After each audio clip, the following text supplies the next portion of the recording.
শিক্ষার্থীদের নতুন রাজনৈতিক দল জাতীয় নাগরিক পার্টি এনসিপির আত্মপ্রকাশ ঘটেছে শুক্রবার। আত্মপ্রকাশ স্থলে ছাত্রদের নতুন এই দলের আহ্বায়ক কমিটি ঘোষণা করা হয়। এরপরেই কমিটির যুগ্ম সদস্য সচিব মুনতাসির রহমানের এলজিবিটিকিউ বা সমকামিতার সমর্থনের বেশ কিছু ছবি সামাজিক মাধ্যমে ছড়িয়ে পড়ে, যা নিয়ে নেটিজেনদের মধ্যে ব্যাপক আলোচনা সমালোচনা শুরু হয়। নেটিজেনদের সমালোচনার মাঝেই বিষয়টি নিয়ে জাতীয় নাগরিক পার্টির যুগ্ম সদস্য সচিব রিফাত রশিদ তার ফেসবুকে একটি স্ট্যাটাস দেন। সেখানে বিস্তারিত তুলে ধরেন তিনি।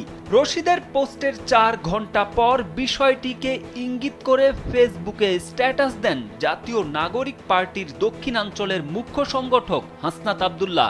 স্ট্যাটাসে হাসনাত লিখেন, রাজনীতির আগেও আমার পরিচয় আমি একজন মুসলমান। আমি আমার এই পরিচয় ধারণ করি, সব সময় করেই যাব।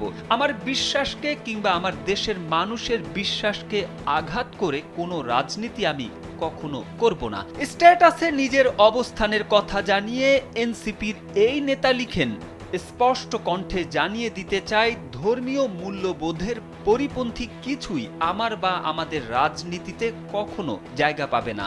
যা হয়েছে সেটা ছিল একটি অনিচ্ছাকৃত ভুল। আমরা নির্ভুল নই।